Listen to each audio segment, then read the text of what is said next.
누구 그거 뭐야? 그 스마트폰 있는 사람. 아 이거 링크 들어가서 지금 소리 나오는지 한번 봐줄래요? 어? 어? 요 네이버. 아니 그 밴드. 그 오늘 밴드 링크 뭐 하나 받은 게 있을 텐데. 오늘 거 수요일 거. 저 오늘 거 못 받았는데. 아 진짜로요? 이거 달라고 해야지 지금. 아 진짜로요? 그래. 이거 새로 나온 거예요? 네. 이거 완전 우리우리한데? 이거도 눈깔도 되게 커졌다 이거. 오, 뭐 왕눈깔. 오, 요 좋은데? 오, 좋았어요. 멋지다. 오, 좋아. 자, 여기 한 명 들어온다고 했는데 안 들어와 이거. 어? 하나, 둘, 셋, 넷. 자, 보자.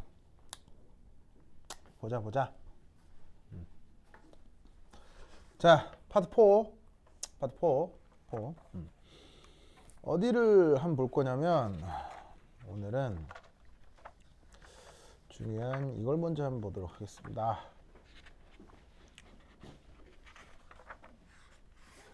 쭉 넘어가서 어디 보지? 어디 갔지? 보자. 어디 갔나?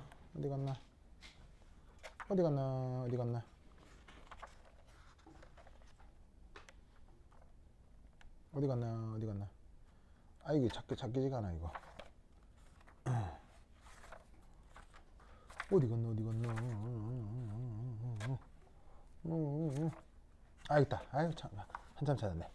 자 파트 4의 22번.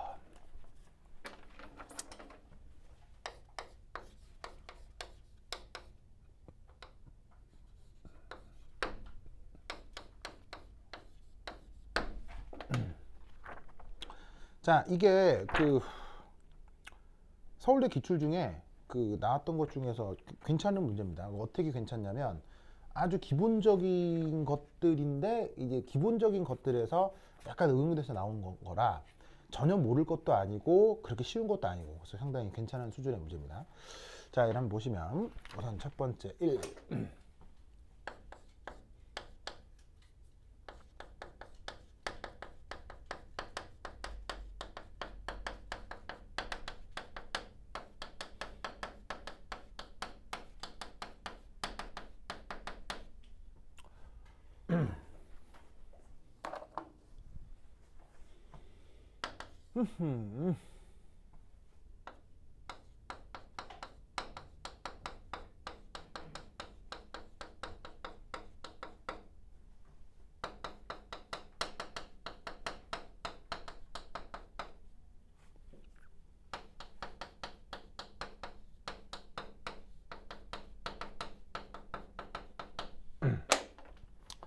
보자. 들어왔구나. 물어봐야지. 박지원 군 소리 잘 들려요? 소리 들리면 그 문자 한번 해줄래요? 소리 잘 들어가요? 오케이. 그 듣다가 이게 약간 이게 네이버 문제 때문에 네이버 이게 뭐 서버 문제 때문에 약간 이게 끊기거나 잘 안 들릴 수 있거든요. 그러면 학원에 전화해 주시거나 아니면 문자 카톡으로 이렇게 올려주세요. 알겠죠? 이상 사항이 있으면 여기 카톡을 여기 카톡이란다. 여기 그렇지. 이렇게 넵 이런 것처럼 이렇게 문자를 좀 올려주세요. 오케이 됐다. 여기 앵글이 잘 맞아야지. 좋아. 아이고. 앵글. 됐다. 오케이. 자, 그리고 하늘이 언니가 한 번씩 이게 좀 봐줘요. 여기서 갑자기 누가 톡이 탁 올라오면은 이상 때문에 그런 거니까 얘기 좀 해줘야겠죠? 너도? 당신이요? 알았어요. 그때 갈 거 아니에요? 아, 진짜. 지원이 언니, 가지 마 해봐. 네? 네, 자, 봅시다. 자, 보자. 자, 보자. 지원이, 하늘이 언니 왜 이렇게 놀라요? 그래? 자, 보자. 자, 우선 첫 번째. 여기 이제 용해도다. 쉽게 얘기하면 어디에 이제 녹는다. 뭐 그런 얘기 아니겠어요? 그래서 그것이 누구에 대한 큰 영향을 받냐면 바로 온도에 아주 큰 영향을 받습니다. 그래서 그것에 대해서 논술을 해보라는 게 첫 번째 문제거든요. 자, 우선 그 요거에 대해서 하나 알아둘게. 어떤 용매가 있는데 그 용매에 녹아 들어가는 용질이 기체일 때 이게 또 어떻게 되는지 한번 생각해 보도록 하겠습니다. 이 얘기는 사실 어제 문제 풀었던 것 중에서 촛불 문제가 있었거든요. 촛불 이렇게 켜놓고 막 했던 그 문제 있죠? 그때 살짝 언급을 했었습니다. 자, 이게 이제 어떻게 된 건지 보자. 우선 이것에 대한 이해가 대표적으로 뭐냐면은 요거 탄산음료 아시죠? 자, 탄산음료는 뭐에다가 뭐가 섞인 거예요? 물에 이산화탄소가 녹아 있는 거죠. 그러니까 물이 용매일 거고요. 이산화탄소가 이 용질이 될 거란 말이죠. 그런 상황에서 온도에 따라 용해도가 어떻게 될 거냐인데 우선 첫 번째 1 액체는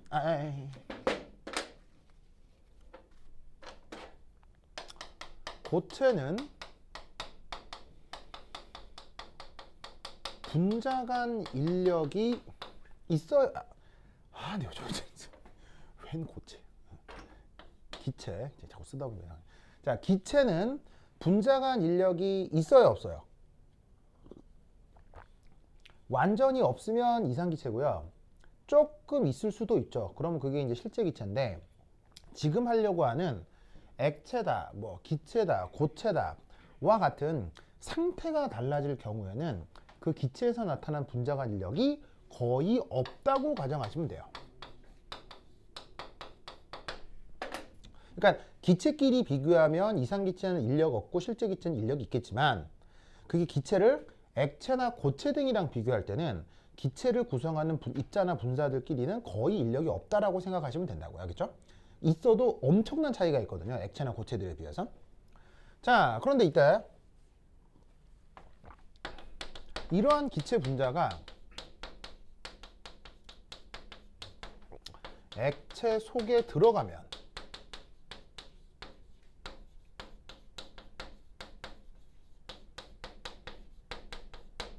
자, 그런 식으로 액체 속에 녹아 들어갈 수 있나요? 예, 그렇게 녹아 들어간 게 이런 거잖아요. 무슨 말 나겠죠? 녹아 들어가면 어떻게 돼요? 그 기체가 그 안에서 그냥 어느 정도는 잘 있을 수 있죠. 그럼 어느 정도 잘 있을 수 있다는 얘기는 이 말은 무슨 말이냐면 그러한 성분들 사이의 인력이 어떻게 된다는 얘기예요? 커졌겠구나 라고 생각해 볼 수 있다 이런 말이에요. 그래서 기체 혼자 있을 때는 거의 혼자 있으니까 인력이 없다가 어쨌건 액체 속으로 들어가게 되면 그 용매 분자에 의해서 둘러싸일 거 아니에요. 그럼 그 용매 분자들에 의한 인력이 추가적으로 생기게 될 거다 이런 말이죠. 아시겠죠? 그럼 어쨌거나 인력이 커지는 것은 바로 위치 에너지가 증가한다는 얘기예요, 감소한다는 얘기예요? 여러분 얘기했죠. 인력이 증가하는 건 위치 에너지가 감소하는 거라고요. 그리고 위치 에너지가 감소하는 만큼 에너지 보존에 의해서 어떻게 되겠어요? 외부로 열을 내어놓겠죠. 바로 그 과정이 발열 반응이 되는 것입니다.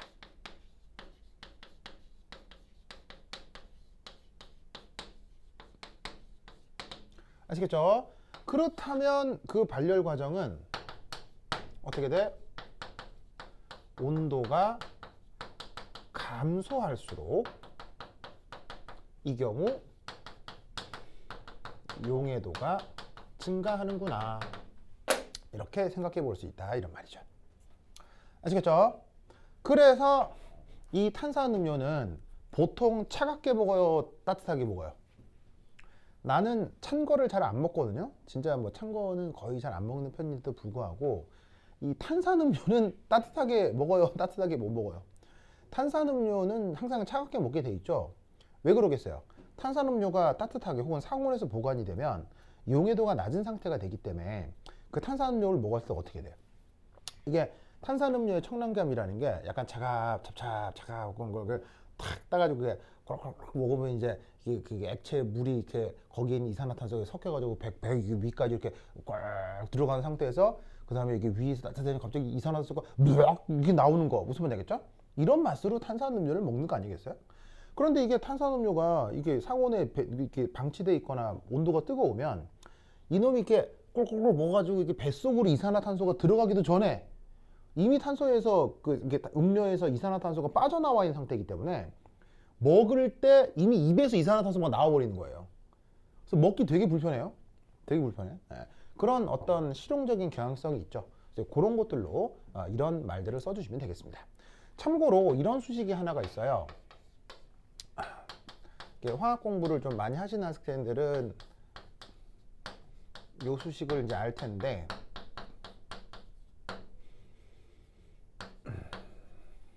자, 어떤 주어진 과정에 엔탈피 변화와 엔트로피 변화가 있을 때 그 온도에 따른 요 K가 보시다시피 평형상수거든. 자, 그럼 지금 보자. 무슨 반응? 반려루 반응. 자, 반려루 반응이면 엔탈피 변화가 플러스예요, 마이너스예요? 현도, 플러스예요, 마이너스예요? 마이너스죠. 그럼 봅시다. 이것도 마이너스고 이것도 마이너스잖아요.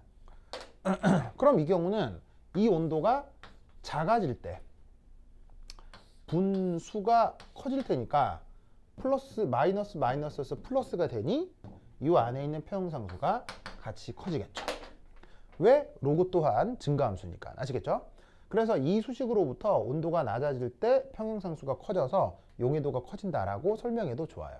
그래서 사실은 그 교수들 앞에서 이렇게 발표를 할 때는 차라리 요 수식을 쓰고 뭐냐면 설명을 하는 게 오히려 더 점수를 잘 받을 수 있는 방법입니다. 그냥 이렇게 해도 되는데, 그래서 이제 이렇게 해놓고 관련 요것을 르 샤틀리의 원리다 이렇게 얘기해도 되고요. 근데 여기서 추가적으로 이렇게 수식을 제시하고 설명을 하면 조금 더 효율적일 수 있습니다. 자, 그 다음 두 번째, 바로 물. 이 물이 지금 액체 용매 중 한 예를 든 건데요. 물론 물 말고도 액체가 있을 수 있죠. 그죠? 그런데 여기에 있는 그 액체 용매 중에 가장 유명한 게 물이니까 물을 예로 한번 들어보겠습니다. 그래서 이제 물에 대한, 자, 이 중에서도 바로 이온 결합 고체 결정의 용해도, 이것에 대한 얘기를 좀 해보도록 하겠습니다. 자, 예를 들자면 이런 거.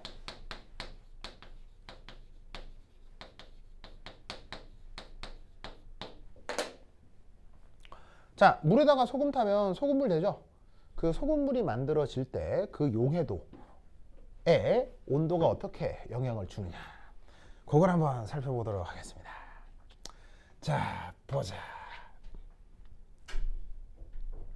우선 뭐부터 한번 해볼까요?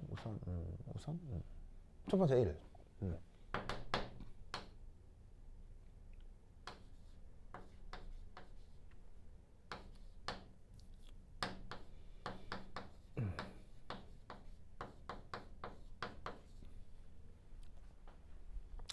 자, 전문 용어로는 보나버 사이클이라고 하는데 뭐 쉽게 얘기하면 그 헤스의 법칙 등을 적용해서 그 에너지를 분석하는 방식을 얘기합니다. 이름이 좀 생경할 수는 있는데 그래프 그려놓은 거 보면 뭐 알 수 있습니다. 자, 뭐냐? 자, Y축이 에너지 축입니다. 자, 이때 짜자자잔.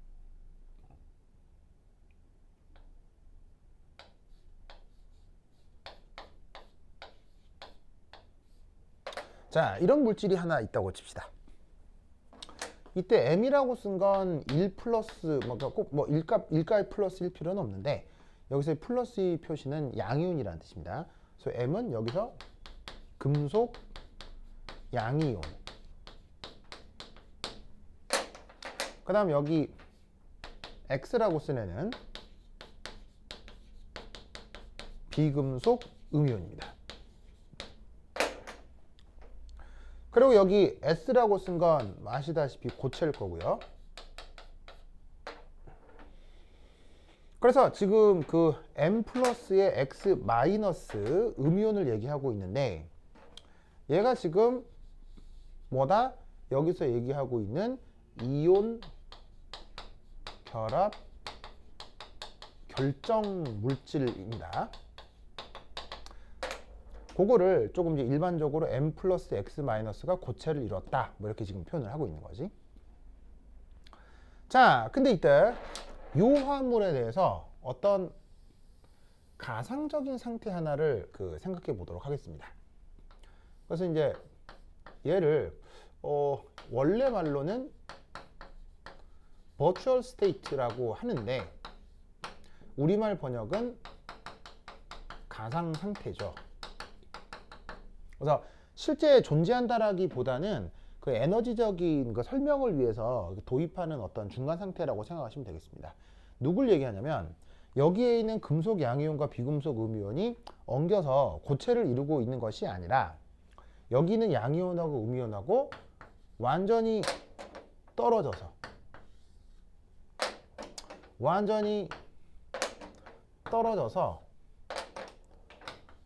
짜잔 짜잔 기체 상태로 존재하는 요것을 우리가 버추얼 스테이트라고 얘기를 하겠습니다.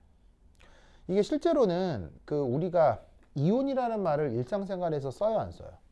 억수로 쓰죠. 무슨 TV 광고에도 이온이라는 말이 나오잖아요. 그럴 정도로 우리가 일상생활에서 많이 쓰지만 실제로 이온은 그것이 존재하는지를 실험적으로 검출하는 건 굉장히 어렵습니다. 보통 이온을 진짜 발견하려면요, 어디에 이온이 많이 있냐면 바로 태양에 이온이 많이 있습니다. 즉 표면온도 8000켈빈 정도 되는 그런 물질에서만 실제 이온이 자유롭게 존재할 수 있어요.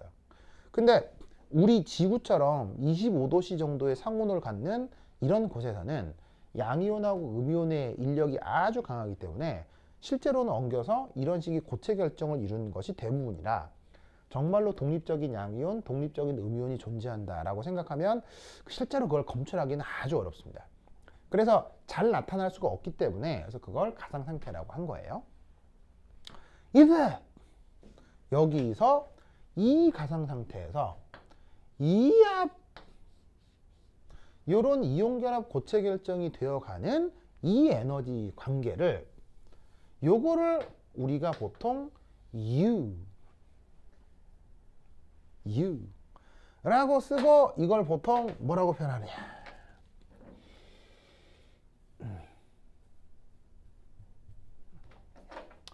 요걸 보통 격자 에너지라고 합니다.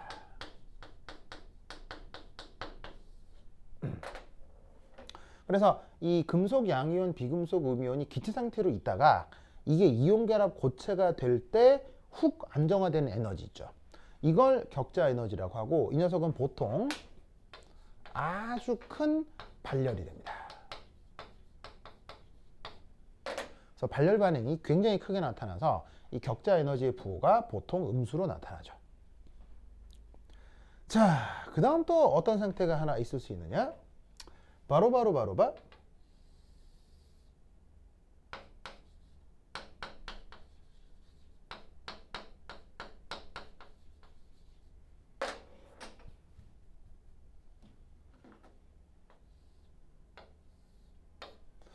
짜잔, 이런 상태가 하나가 있을 수 있습니다. 자, 여기 잘 보시면 AQ라는 말이 있는데 어떤 상태예요? 바로 수용액 중이라는 얘기죠.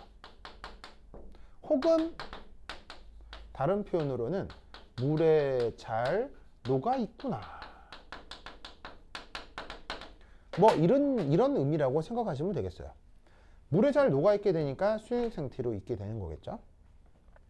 그러면 얘는 물에 녹으면서 그 양이온, 음이온이 물하고 어떤 정전기적 인력이 생길 수가 있거든요. 그래서 역시나 가상 상태보다는 훨씬 더 안정해집니다. 이때 여기서부터 요까지 요 에너지 관계를 뭐라고 부르냐면 델타 H 슈화 이렇게 쓰고 이름으로는 얘는 수화 에너지라고 표현을 합니다.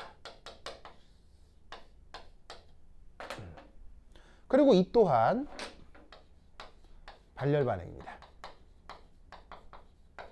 아무래도 기체 상태로 존재하면 아무런 상호작용이 거의 나타나지 않기 때문에 물에 의해 둘러싸여 있을 때 인력이 증가하면서 위치 에너지적으로 안정해진다. 이렇게 생각을 해볼 수가 있는 것이지요. 무슨 말씀인지 아시겠죠? 이때 여기에 있는 요 고체 상태에서 요 수용액 상태로 변하는 요 에너지 변화 관계, 이걸 뭐라고 한다? 델타 H 용해. 바로 이것을 그 유명한 용해열이라고 하는 것입니다. 뭐 뜻인지 아시겠죠? 알겠죠? 그렇다면 여기에 있는 이 용해열 격자 에너지, 수화 에너지, 요 에너지들 사이에 무시기 관계가 성립할까요? 화살표 방향을 잘 보시면 이걸 알 수 있을 겁니다. 마이너스 U 더하기 델타 H 슈화, 이렇게 되면 알 수 있을 겁니다. 자, 격자 에너지는 가상 상태에서 고체 결정이 되는 거죠. 그럼 마이너스를 붙이면 고체 결정에서 가상 상태가 되는 것을 뜻합니다. 그리고 가상 상태에서 수화가 되는 에너지가 요거니까 요렇게 두 개를 더하면 고체 상태에서 수화가 된 상태의 에너지 관계가 나타나는 거죠. 근데 이게 앞서 얘기했던 것처럼 격자 에너지도 수화 에너지도 부호가 다 마이너쭈 막 다 마이너쭈죠. 그러면 이게 한번 생각해 봐요. 마이너스 U 더하기 수화 에너지인데 생각해보면 이게 부호가 마이너스거든. 그럼 얘도 부호가 마이너스거든. 그럼 이게 생각할 때 좀 많이 헷갈려요. 왜냐면 마이너스에 마이너스를 더하고 마이너스를 더해라 이런 말이잖아요. 그러면 좀 약간 아리까리하지? 그래서 보통 얘를 어떻게 표기하기도 하냐면 이렇게 표기하기도 해요. 저 격자 에너지의 크기와 수화 에너지의 크기를 빼라. 무슨 말 알겠죠? 이런 식으로 표기하기도 하는 거예요. 그래서 이게 부호 관계가 복잡해서 마이너스면 플러스니까 A 크기로 표현하면 플러스가 되는 거고, 플러스에 마이너스니까는 크기로 표현하고 마이너스를 넣어주면 이 의미를 그대로 생각해 줄 수가 있는 거지. 그래서 저 용해 과정에 대한, 특히나 이 이온계란 물질이 물에 녹아 들어갈 때 용해 과정에 대한 저 열량 표현은 이런 식으로 종종 해준다 이런 말이에요. 뭔 말인지 아시겠죠? 알겠죠? 그래서 이제 여기 줄게요. 줄게요.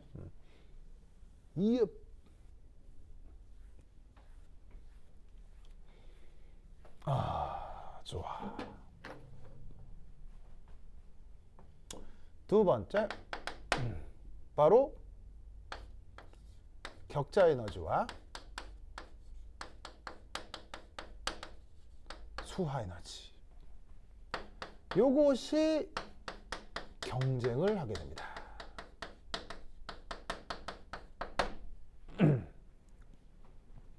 저것이 경쟁을 하게 된다. 자, 제가 경쟁하게 된다 무슨 의미인지 아시겠어요? 자, 뭔 말이냐면 이렇게 된다는 얘기죠. 격자 에너지 크기하고요, 수화 에너지 크기를 비교했을 때 이렇게 된다.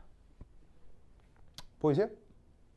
그러면 이때 우리는 저 용의 엔탈피의 부호가 짜잔 이렇게 된다는 걸 알 수 있겠네요. 그럼 짜잔 이게 무슨 말이에요? 짜잔 이게 흡열.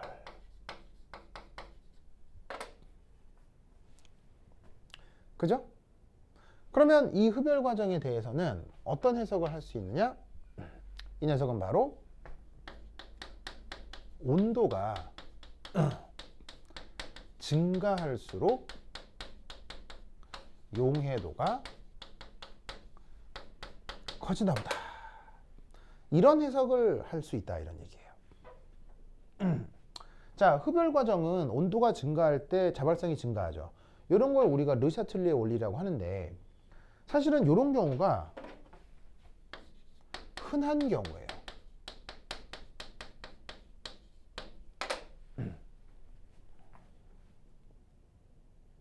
그래서 우리는 경험적으로 그 어떤 생각을 하냐면 물에다가 어떤 고체를 넣어서 녹이는데 뭐가 잘 안 녹아.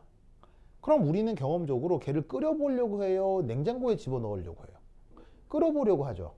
그게 많은 이온결합 물질들이 이런 성격을 잘 갖기 때문입니다. 그래서 많은 이온결합 화합물들에서는 항상 수화 엔탈피보다 이 격자 에너지가 그 크기가 큰 경우가 보통이에요. 아시겠죠? 그렇다면 역으로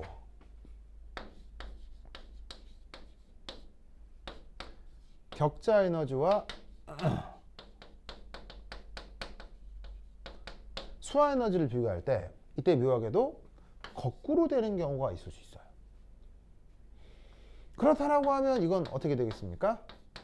이 용해 엔탈피의 부호가 음수가 되면서 발열이 되겠죠. 그럼 이 경우 얘는 온도가 감소할수록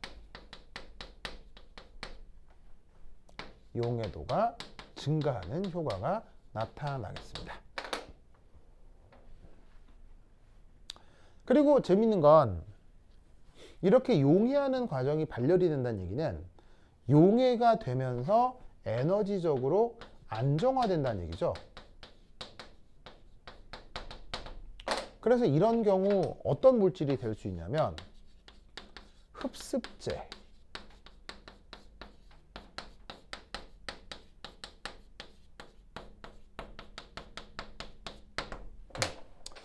요즘은 잘 쓸란가 모르겠는데 뭐 요즘은 집에서 가정용 제습기들을 그냥 아예 써버리기 때문에 요즘은 좀 보기가 어렵지만 혹시 왜 물 먹는 하마 뭐 이런 거 들어본 적 있어요? 네. 그런 물질들이 이런 성격들을 가져요. 즉 격자 에너지보다 수화 에너지가 더 크기 때문에 이온들이 물을 빨아들였을 때 구조적으로 더 안정해진다는 뜻이거든요. 그래서 이런 성격의 물질들, 바로 온도가 감소할수록 용해도가 증가하는 물질들이 주변의 물 혹은 수증기까지를 빨아들이면서 그 안정화가 될 수 있어서 흡습제들이 될 수 있어요. 아시겠죠? 그래서 이런 논리를 정리해서 써두시면 뭐 이렇게 발표하시면 되겠습니다. 그래서 그것이 1번 주제가 되겠습니다.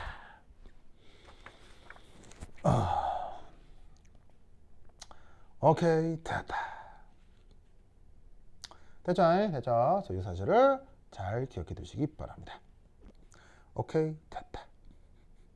그 다음 22번에 붙어 있는 2번 문제, 그 다음에 뭐 3번 문제, 요거는 화학 양론 문제들인데 화학 양론 문제들도 입시 과정에서 잘 나옵니다. 특히나 그냥 화학 양론이 아니라 평형상수가 이 도입되면서 평형상수를 풀어나가는 그런 그 화학 양론이 상당히 잘 나올 수 있거든요. 그래서 요 22번에 있는 2번, 3번 요것도 꼭 한번 해보시기 바랍니다. 화학 양론의 기초적인 내용들입니다.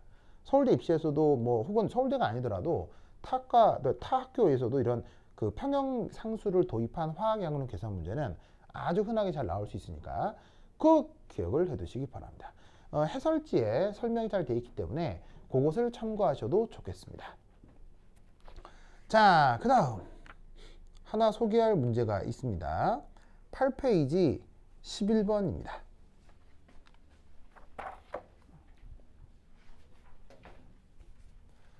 에잇.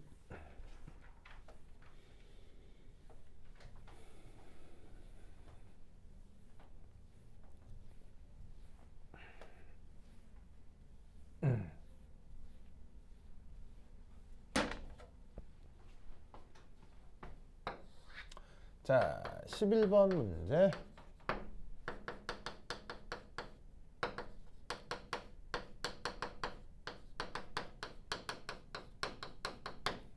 문제 자체가 어려운 건 아닌데 이 문제를 풀어나갈 때 어떤 테크닉이 하나가 있거든요. 그거에 대한 설명을 좀 해드리기 위함입니다. 자, 거기 어떤 반응식이 주어지고요.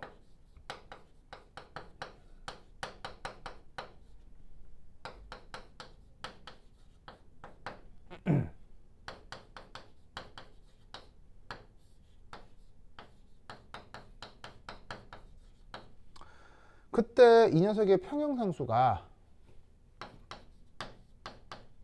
0.01 뭐 이렇게 된답니다. 평형상수가 주어져 있고요. 그 다음에 여기서 이 녀석의 초기 농도가 좀 이상하긴 한데 이렇게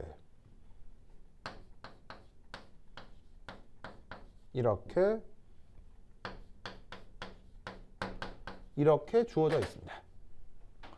그래서 물질들의 뭐냐면 이제 뭐 농도가는 몰농도고 거기에 초기 농도가 요래 있답니다.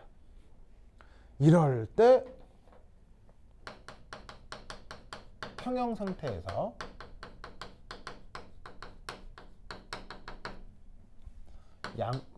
존재하는 물질들의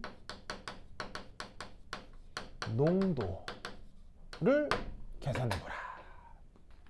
이런 문제입니다. 자, 이런 식의 평형양로 문제는 아주 흔하죠. 뭐 화학 2 교과서에도 뭐 엄청 실려 있기 때문에 기본적으로 할 수 있어야 되는 건데 이것도 한번 해보죠. 자, 그럼 여기에서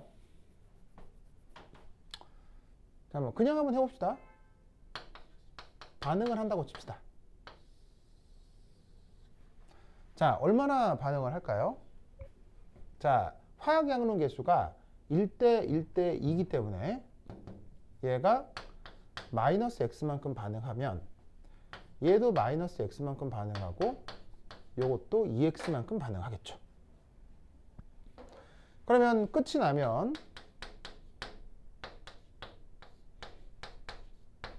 이렇게 될 거고요. 이렇게 될 거고요. 이렇게 되겠죠. 하늘아, 맞아요? 자, 이때 평형상수가 뭐죠?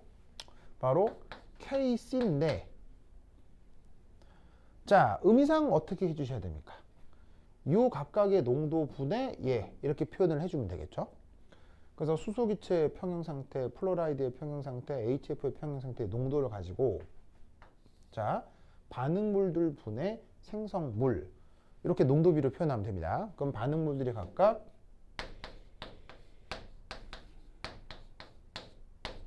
요렇게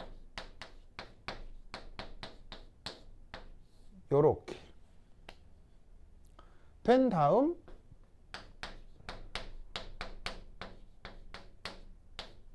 요렇게 표현해 주면 되겠죠. 이런 거 할 때 또 문제 풀다가 실수하는 어떤 포인트들이 있을 수 있는데 바로 이런 거 빼먹으면 이제 나가리죠. 이런 거 빼먹으면 뭐 어떻게 구제가 안 돼요. 그죠? 이거 이것 때문인데 이렇게 그 평형상수 쓸 때 화학양론 개수가 저렇게 나타난다면 항상 저렇게 거듭제곱으로 표현하는 거 잊으시면 안 돼요. 어쨌거나 이게 값이 뭐라고요? 0.01 아시겠죠? 자, 그럼 이때 이걸 이제 풀면 되는 거 아니에요, 그죠? 그럼 몇 차 방정식이 나올 거야? 풀면 2차 방정식이 나오겠죠. 근데 이거를 풀었다간 아비규환이 벌어지겠죠.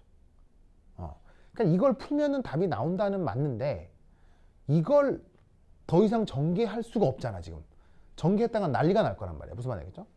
그럼 이런 경우 문제를 어떻게 풀어야 하냐는 얘기죠. 그냥 진짜로 이거를 그냥 안지나 사나 이렇게 막 전개해서 풀어야 되나? 어떻게 해야 되지? 진짜 전개할까? 해볼까 이거? 이거 전개하는 데는 30분 걸릴까? 무슨 말이야? 막 해갖고 막 2차 방식 만들어야지 근해 공식 막 하면 무슨 말이겠죠? 난리가 난다고. 그럼 이거는 어떻게 하느냐? 1 100%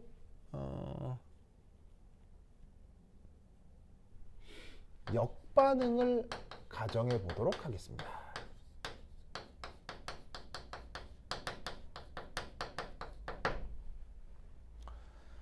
자, 정반응은 이렇게 되는 거고요. 역반응은 이렇게 되는 거죠. 자, 100% 역반응을 가정한다.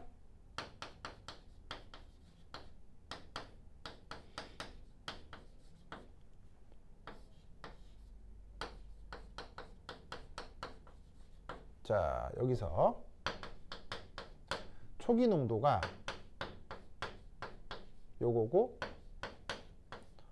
이거고 이건 거야. 자, 이때 정반응이 아니라 역반응이 일어난다라고 합시다. 그것도 역반응이 완전히. 그럼 이 말은 역반응은 이 생성물 쪽에 있는 것이 없어지는 게 역반응이죠. 근데 완전히 없어진다고 했으니까 싹 없어지는데 이때 앞에 붙은 화학양론 계수가 1대 1대 2란 말이에요. 그럼 얘가 없어지면 얘하고 얘는 얼마나 생기겠어요? 이쪽이 없어지면 반대쪽은 만들어져야 되죠. 근데 1대 1대 2니까 얘는 요렇게 맹그러지겠네요. 맞나요? 그러면 이때 아주 놀라웁게도 이런 일이 벌어집니다. 얘가 요 정도 값이 되고요. 이게 되고 이게 됩니다.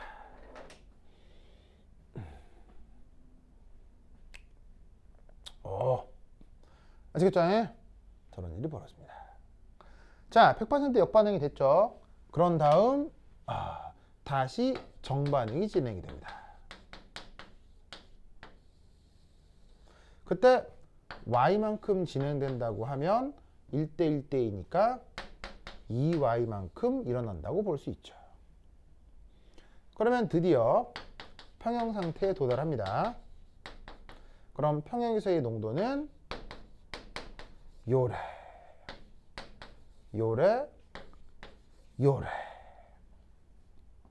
아시겠죠? 그렇죠? 이렇게 기억을 해두시면 좋겠습니다. 자, 그럼 이때 어떻게 풀 수 있느냐? 평형상수는 요거뿐에 이거죠? 그러면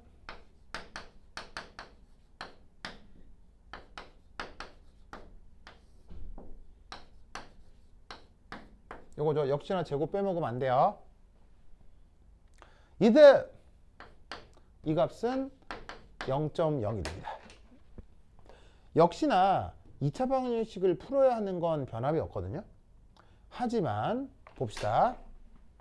아까 여기에 비해서 훨씬 나아졌습니까? 이상합니까? 훨씬 나아졌죠. 그래서 얘 같은 경우는 충분히 풀어낼 수가 있어요. 그래서 쟤를 2차 방식으로 쪼롱쪼롱 풀어내면 대략 값이 어떻게 되느냐? 어딨냐? 대략 이 정도 값이 나옵니다. 798y 제곱 더하기 9y 빼기 10은 0. 이 정도 값이 나와요. 그래서 여기서 대강 계산을 해주면 y는 이게 뭐 근해 공식 같은 걸 쓰는 거예요. 그리고 이렇게 복잡한 것에 대한 근해 공식을 어떻게 푸느냐인데 실제로 입시에서는 계산 부담이 그렇게 크지 않아서 숫자를 조금 더 예쁘게 줄 수 있으니까 그런 걱정하지 않으셔도 됩니다. 어쨌건 쟤보다는 훨 낫다고요. 그렇죠? 그래서 풀어주면 요 y 값이 대략 0.105 뭐 이 정도 106 뭐 이 정도 값이 나올 수 있습니다. 무슨 말 나겠죠? 그렇죠? 그러면 이 값이 나오면 얘를 다시 여기 넣고 여기 넣고 여기 넣으면 평형 상태 각각의 농도를 구할 수 있다 이런 말이에요. 아시겠죠? 그래서 이런 양론 계산 문제가 있다라는 걸 기억해 두시기 바랍니다.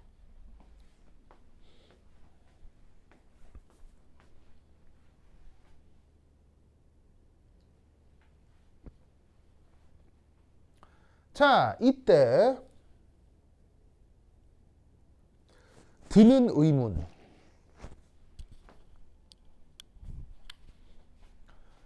바로 이래도 되냐는 거죠. 100% 역반응을 가정했죠. 그러면 뭐 아무렇게나 가정해도 되나? 막 그냥 막 뭐 어떻게 가정하지? 뭐. 하늘이가 막 방탄소년단이랑 사귈 확률 뭐 이런 거 사귄다면 가정할 수도 있나? 하여튼 뭐 알겠죠? 예. 뭐 어떤 가정이건 해도 되지만 하늘이 참 방탄소년단 좋아해? 아 진짜로? 아미? 그 정도는 아니고 하여튼 뭐 어쨌건 그래서 뭐 어쨌건 가정은 할 수는 있지만 그 가정이 뭔가 근거가 있어야 되잖아요. 그러면 진짜로 이렇게 가정해서 푸는 이게 진짜로 맞을까요? 이래도 될까요? 하늘아, 진짜 이렇게 막 가정해도 될까요? 될까요, 안 될까요? 항상 이렇게 가정해도 될까요? 이렇게 가정하면 틀릴 수도 있을까요? 틀릴 수도 있다. 재밌게도 항상 이렇게 가정할 수 있습니다. 모든 평형양론에 대해서 항상 이렇게 할 수 있습니다. 왜일까요? 항상 이렇게 가정할 수 있습니다.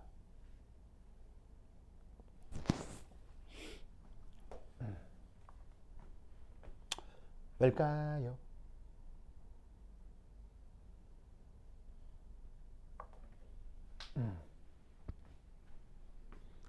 어이하여 항상 이렇게 가정할 수 있을까요?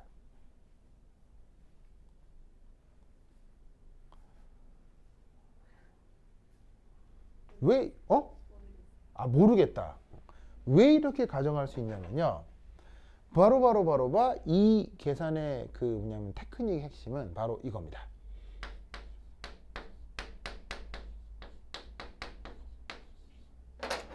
요렇게 치환한 겁니다. 보이세요? 자, 예를 들어 이게 최종 생성물 농도잖아요. 이게 여기에 있는 이놈을 이렇게 치환한 거예요.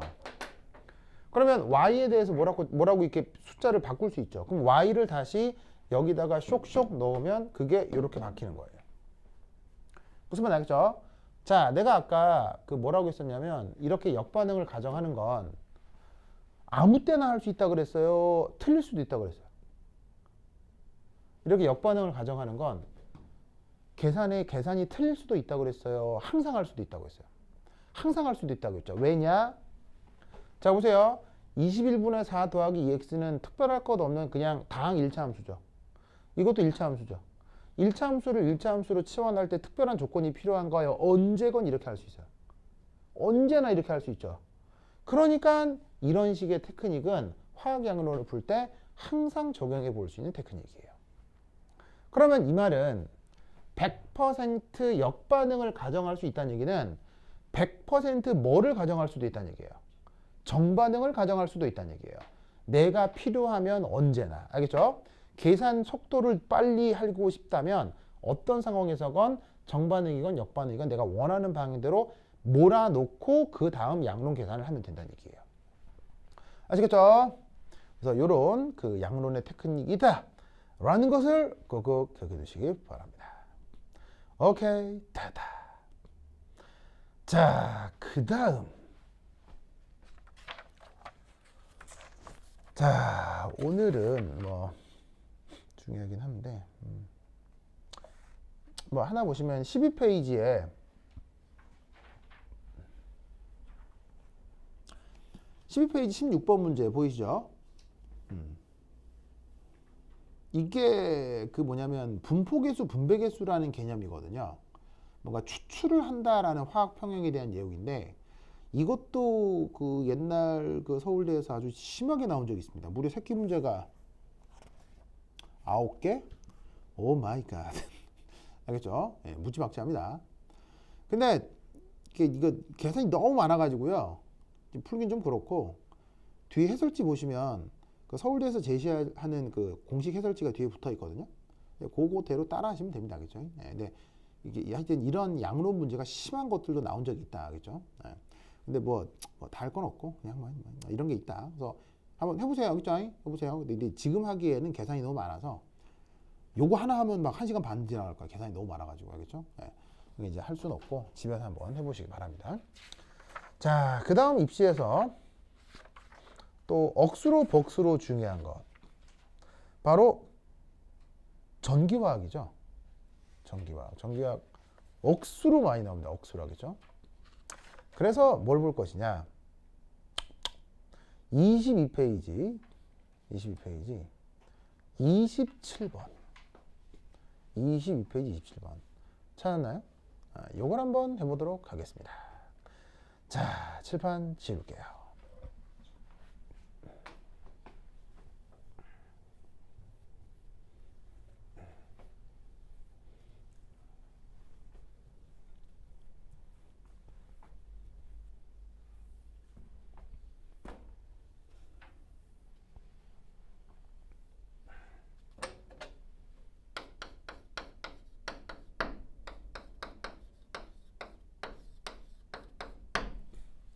오예.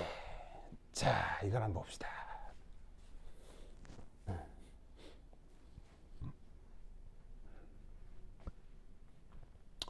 자, 이거 잘 보시면 우선 이 주제에 대해서 이제 말을 하긴 할 거예요. 근데 이 주제와 관련돼서 반드시 꼭 기억해야 되는 게 바로 이겁니다.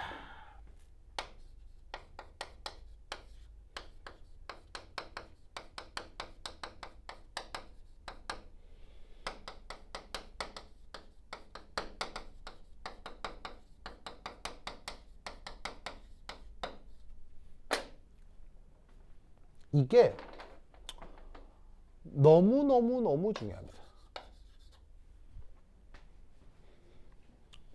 그래서 이거와 관련된 반응식 4개를 써드릴 거거든요. 반응식 4개를 쓸 건데 외우셔야 됩니다. 그죠? 싹 외워야 됩니다. 그죠? 굉장히 중요하다. 그죠? 완전 중요하다. 자, 살펴봅시다. 우선 첫 번째 1. 자, 여기서 어쨌건 산화라고 했으니까 우선 첫 번째 산화환원이라고 했으니까 우선 산화 반응 한번 써볼까요?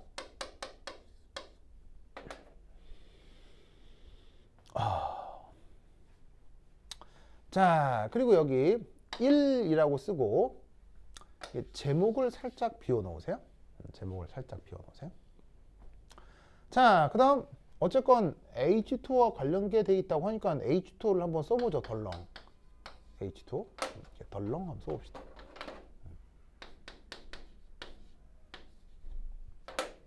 썼어요. 자, 그럼 여기 어떤 말이 나오냐면 샨화. 자, 샨화는 전자를 내놓는 거예요, 전자를 받아들이는 거예요? 샨화는 전자를 내어놓는 거죠. 그렇다면 이때 여기에 전자가 어떤 식으로건 뽀롱 이렇게 떨어져 나와야 되겠습니다. 아시겠죠? 자, 근데 산화 반응이고 하는 반응이고 간에 항상 전하량 보존을 만족해야 되죠. 그러면 이때 H2O 자체는 지금 정기적으로 플러스예요, 마이너스예요, 중성이에요? 중성이죠. 그럼 여기서도 중성이 돼야 되겠죠. 그러면 마이너스 입자가 나왔다는 얘기는 동시에 누구도 존재해야 된다는 얘기예요. 플러스 입자도 존재해야 되겠죠. 이때 H2O와 관련된 가장 흔한 플러스 입자 뭐예요? 수소이온이죠. 아시겠죠? 그리고 이제 질량 보존을 위해 수소 개수를 살펴보면 여기는 수소 원자가 2개인데 여기는 수소 원자가 하나니까 양변에 양변이란다. 여기다가 화학 양론 개수를 2로 조절을 해주면 저 수소의 개수도 일치가 되겠습니다. 하늘이 언니? 살짝 힘들죠? 아니에요? 살짝 어디 간 거 아니에요? 아니죠. 그래. 밑을 보고 있길래 밑을 보고 있는 건지 어디 간 건지 살짝 자 봅시다. 그리고 그 다음 여기는 있는데 여기는 없는 원자가 있죠. 그게 바로 샨쇼인지라 그 샨쇼를 2분의 1 O2 gas 이렇게 써주시면 바로 이 주어진 반응의 완결이 이루어지겠습니다. 그래서 H2와 관계된 산화 반응은 기본적으로 이것입니다. 알겠죠? 자, 그런데 이때 이 제목 쓰고 살짝 칸을 비워두도록 하겠습니다. 자, 이때 여기 H 플러스가 있잖아요. 맞나요? 그러면 수용액 중에는 H 플러스가 존재하면 항상 누구도 같이 공존할 수밖에 없어요. 수용액 중에서는. OH 마이너스가 공존할 수밖에 없죠. 그러면 이때 H 플러스가 있어? 그러면 H 플러스 있는 자리에 OH 마이너스도 있으니까 이걸 양변에 똑같이 더해도 등호가 성립하겠구나. 그리고 H 플러스가 2개 있으니 OH 마이너스도 2개 있다고 해보자. 그럼 이때 반응식을 어떻게 바꾸어 쓸 수 있냐면 이렇게 바꾸어 쓸 수 있어요.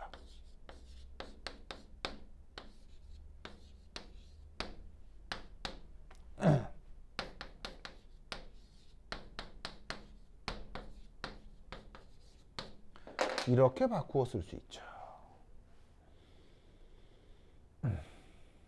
맞나요? 자, 이게 어떤 상황이냐면 H 플러스에 OH 마이너스가 더해지면 그게 바로 뭡니까? 물이 되죠. 근데 그 물이 여기 있는 물이랑 소거가 되고 나면 H2가 하나만 남게 될 거란 얘기예요. 그래서 전체 반응식을 이렇게 바꾸어 쓸 수 있죠. 그래서 위 반응식하고 아래 반응식은 매우 달라 보이지만 같은 반응식에 대한 pH 조절을 해놓은 반응식이다. 이렇게 생각을 하시면 돼요. 자, 그럼 적읍시다. 2번. 반응 시작부터 OH-가 있죠. 반응 시작부터 OH-가 직접 반응한다는 얘기는 이 2번이 어떤 조건을 얘기한다? 바로 염기성 조건을 의미한다는 얘기예요.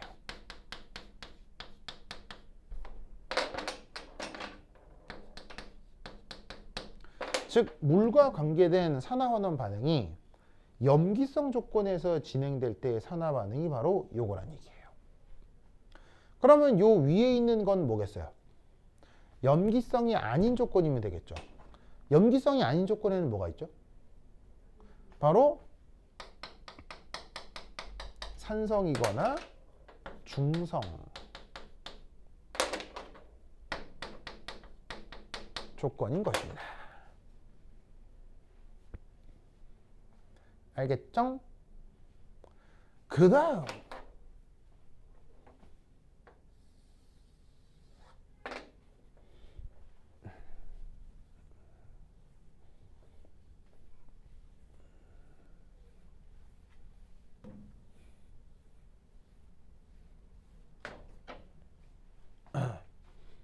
두 번째 환원 반응. 그 다음 자, 산화 반응이 산성 중성 조건에서 이렇게 염기성 조건에서 이렇게 변합니다만 산화환원 반응에서 가장 중요한 지표가 뭐예요? 산화환원 반응은 무엇이 바뀌는 반응이죠? 바로 산화수가 바뀌는 반응이죠. 그렇다면 이렇게 쓰여 있건 아니면 이렇게 쓰여 있건 여기선 누가 산화수가 바뀝니까? 위 반응하고 아래 반응은 누가 산화수가 바뀌는 겁니까? 바로 여기선 산소. 요놈의 산화수가 바뀌죠. 어디서 어디로? 요렇게 쓰여 있으면 산소 산화수가 2-인데 요렇게 쓰여 있으면 중성이잖아요. 여기도 마찬가지로 요렇게 되어 있으면 산화수가 2-인데 1이 되면 산화수가 중성이 되는 거죠. 그래서 이 주어진 반응은 아주 알짜로 쓰자면 산소 2-가 산소 0가가 되면서 전자 2개를 내어놓는 반응이 되는 거예요. 그래서 지금 요 반응이 됐건 요 반응이 됐건 전자를 지금 2개를 내놓고 있기 때문에 여기도 2개, 여기도 2개. 이리 표현할 수 있습니다. 자, 그 다음 물과 관련된 환원 반응입니다. 자, 역시나 1 쓰고 제목을 좀 비워 놓으시고요. 자, H2O라고 쓰신 다음 환원은 전자를 주는 거예요, 전자를 받는 거예요? 환원은 전자를 받는 거죠.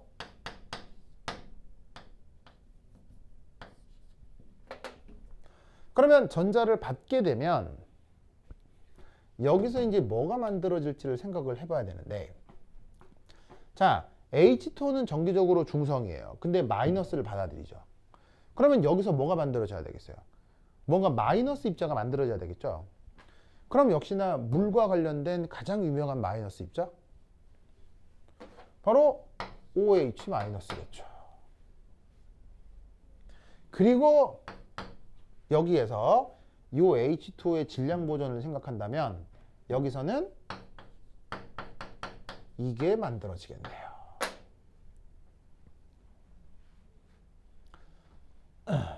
아시겠죠? 이제 두 번째. 자, 또 제목 좀 비워 놓으시고요. 앞서 수용액 중에는 H 플러스와 OH 마이너스가 항상 공존할 수 있다고 했었죠. 그래서 H 플러스가 있을 때 그 개수에 맞게 OH 마이너스를 양변에 더한 다음에 물을 소거해서 새로운 형태로 반응식을 바꾸어 쓸 수 있다고 했습니다. 여기서도 마찬가지. OH 마이너스가 있죠? 그러면 양변에 어떻게 OH 마이너스만큼 H 플러스 개수를 더하는 거예요. 그러면 H 플러스에 OH 마이너스가 더해지면 물이 되죠? 그럼 물하고 샥샥 약분이 되니까 여기서 남는 건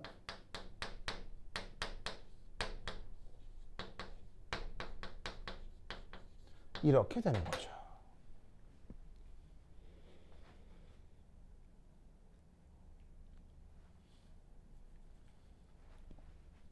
알겠죠? 자, 이때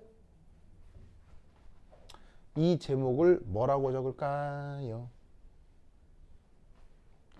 시작부터 H 플러스가 있죠.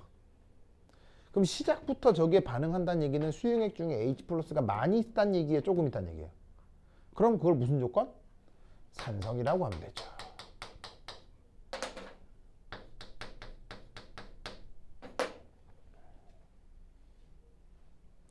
그러면 1번은 뭐겠습니까? 산성이 아닌 조건이면 되니까 염기성 혹은 중성 조건이라고 해주시면 되겠네요. 아시겠죠? 자, 그리고 이때 여기서도 아까 이렇게 썼던 알짜 반응을 한번 써볼게요. 자, 어찌됐건 이렇게 표현되는 반응이건 이렇게 표현되던 반응이건 뭐건 간에 이 경우 산화수가 변하는 녀석이 있을 거예요. 누가 산화수가 변하죠?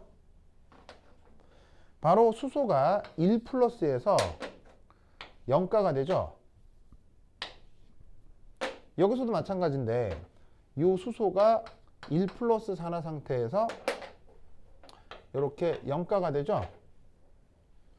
그러니까 뭐냐면 이 반응에선 저 수소 1 플러스가 전자를 받아 수소 0가가 되는 반응이 알짜로 진행이 되는 겁니다. 아시겠죠? 그래서 이때 여기에 나와 있는 이 네 개를 반드시 외우셔야 됩니다. 그래서 저렇게 만들어 나간다는 것도 꼭 기억해 두시기 바랍니다. 알겠죠? 완전 중요하다. 오케이, 됐다. 그래서 이 논리가 아주 중요하니까 이런 게 있다는 거 잘 알아두도록 합시다. 그러면 한 10분 쉬었다 보도록 하겠습니다. 환시 갔다 오세요.